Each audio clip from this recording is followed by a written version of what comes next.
are going up to the Aguirre Springs campground in New Mexico, just not terribly far out of Las Cruces. And we've now started on the one-lane road. They did warn you that it gets steep and narrow, so they recommend that you're not, or that you don't pull a trailer longer than 23 feet. So anyway, we are on the one-way loop now, heading up to the Aguirre Springs campground.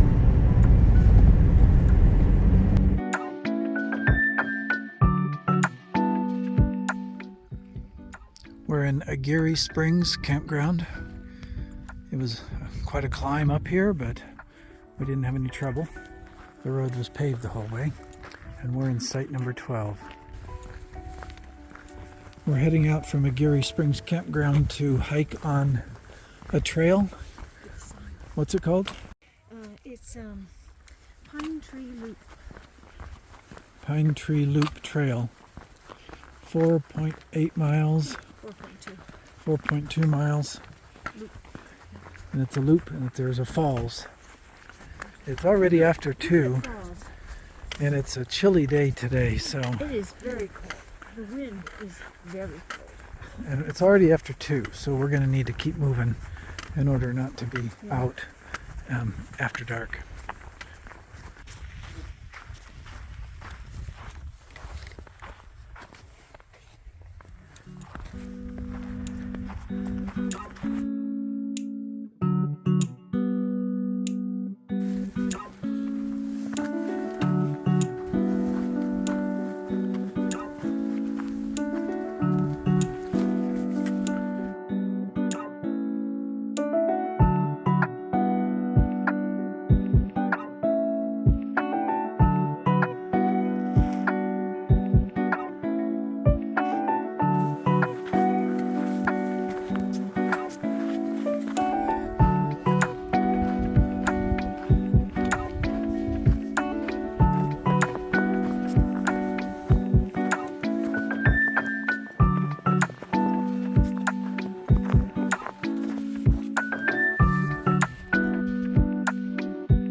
So it is really weird to see cacti in the snow.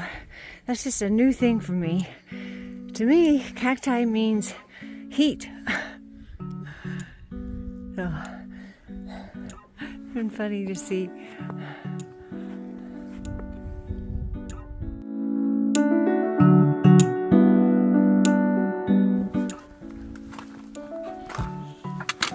We've run into quite a bit of snow on this hike. We're actually down lower and thought we were out of the snow, but here we are.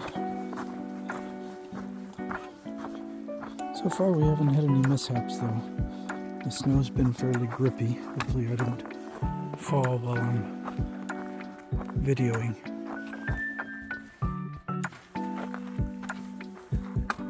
This is a very tight gate. I don't think any cattle are going to get through that. That's pretty tight. This is our camp spot. Isn't it beautiful? The Aguirre Springs campground is the BLM campground. And isn't that beautiful? We're visiting White Sands National Park today.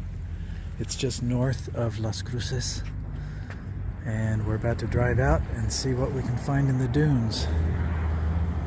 I don't know much about white sands. This is gypsum sand that was formed from gypsum gypsum that was washed down from the surrounding mountains and didn't have anywhere to go once it arrived in this basin, and so just broke down finer and finer to a very fine talcum powder like sand that has formed massive dunes over the last several thousand years, so they say. And so we're going to go out and see what we can see in the dunes.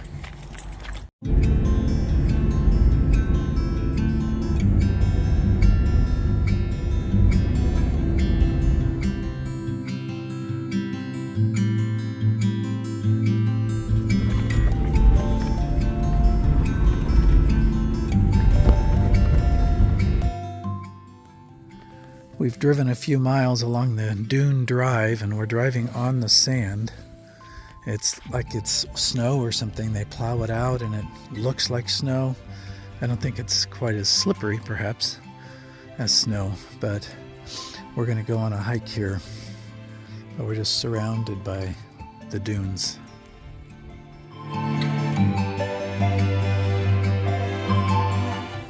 We're starting on the Alkali Flats hike. It's a 4-mile loop, and they say it's strenuous, difficult, because you're not, in spite of the name, it's not flat.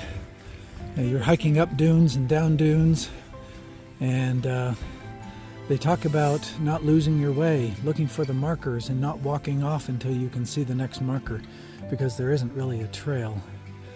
There's 3 panels on this stand here, and 2 of them have to do with staying alive. So it's kind of, you've been warned, I guess.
Because the sand shifts so much, you can't depend upon a trail per se.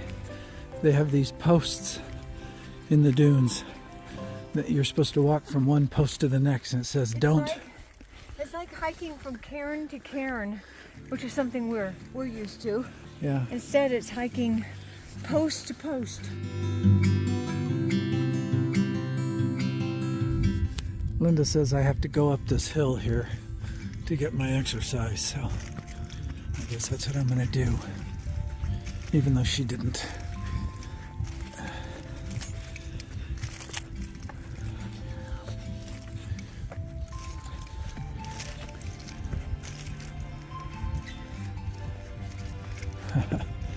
So there's a marker over there that we're bypassing, and then there's one down in the valley, and then the next one is up on that next dune. It's like a deep hole here.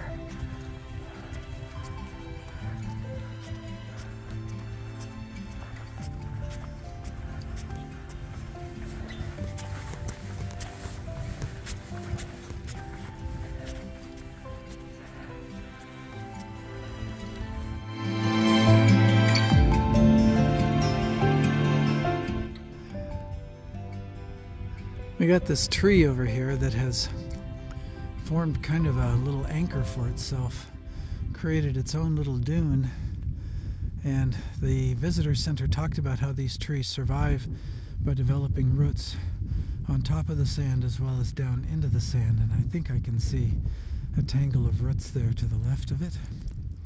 I don't think we're going to walk over there because it's off our route, but we will get closer. But I wanted to show this bowl that it's in from here.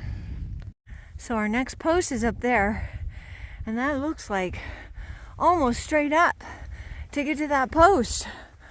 Oh my goodness, I see one set of footprints has gone, they've tended to go angly. Here's a well-established trail here that they've kind of taken it at an angle.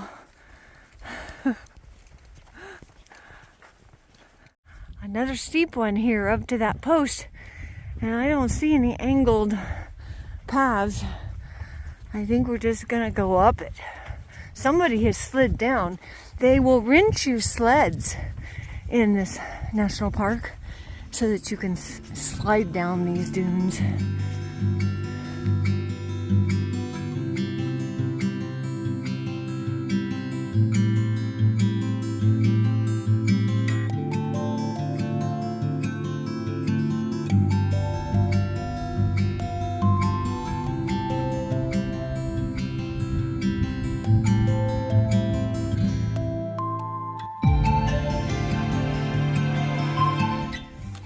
it's interesting that we come to these places where there aren't the dunes. It's a more hard packed surface. It still feels like the gypsum sand, but it's kind of no dunes. So it's kind of interesting why these form. And I'm assuming that they would shift, that eventually dunes would fill this in and create a similar void somewhere else.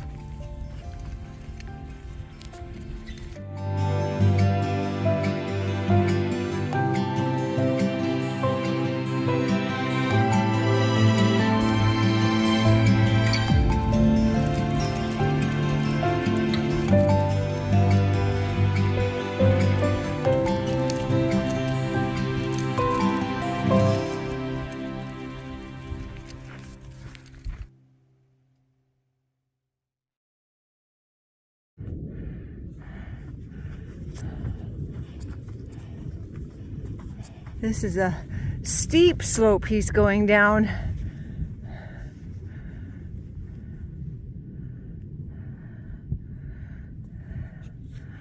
Okay, my turn. See if I can video while I do it. Whoa. I've thought about getting on my bottom, but I don't relish all that sand I'd get in my pants.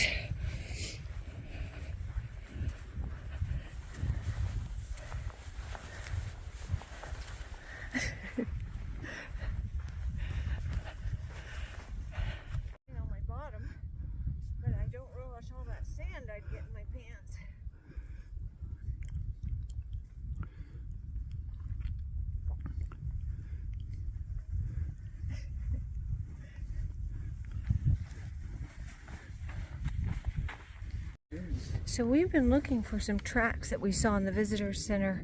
We hadn't seen any until now, and we think this looks like the fox. What kind of fox? I forget. Remember the name of the fox? But they're, yeah. And you know, he doesn't go straight down either. He kind of goes at an angle. He probably goes because that's where he wants to go. Oh, yeah. You think he would just sled down? I don't think he would find this all that challenging.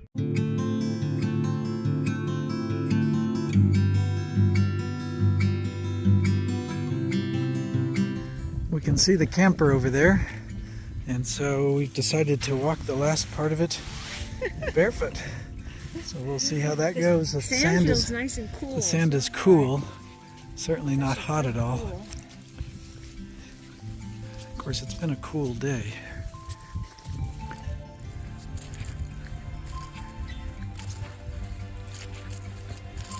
Now we're looking for soft sand.